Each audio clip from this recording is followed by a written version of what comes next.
कल ही केंद्रीय बजट प्रस्तुत हुआ। श्रीमती निर्मला सीतारमन द्वारा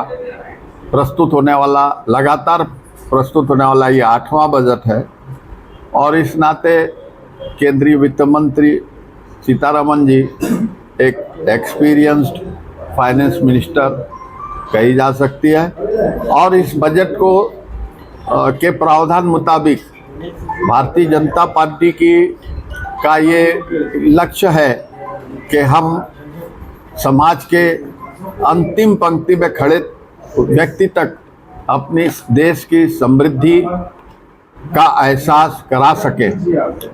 इस बजट में अधोसंरचना विकास और साथ ही साथ विभिन्न क्षेत्रों में विभिन्न आयामों के अंतर्गत सर्वांगीण विकास, समावेशी विकास किया जा सके, इसको धारण करते हुए ही ये बजट प्रस्तुत हुआ है और 50 लाख करोड़ से की सीमा पार करने वाला ये हिंदुस्तान की सरकार का पहला बजट है जो 25-26 के लिए प्रस्तुत हो रहा है।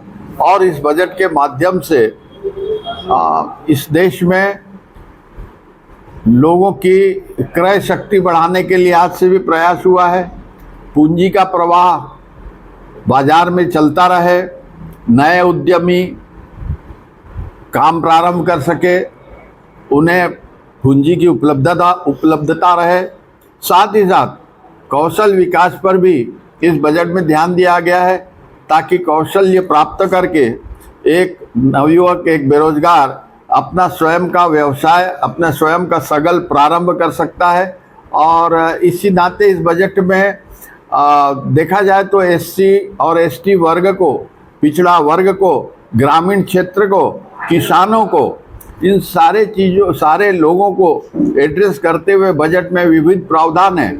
और किंतु अंतिम लक्ष्य यह है कि यह देश विकास की ओर अग्रसर होता रहे, इस देश के लोगों का जीवन स्तर और संपन्न होवे। इस प्रयास के साथ मोदी सरकार ने ये बजट प्रस्तुत किया है और मैं ये मानता हूँ कि ये जनता का बजट है, विकास को ध्यान में रखते हुए बनाया हुआ बजट है और यह देश आगामी 25-26 के वित्तीय वर्ष में इन लक्ष्यों को प्राप्त करने की ओर अग्रसर होगा।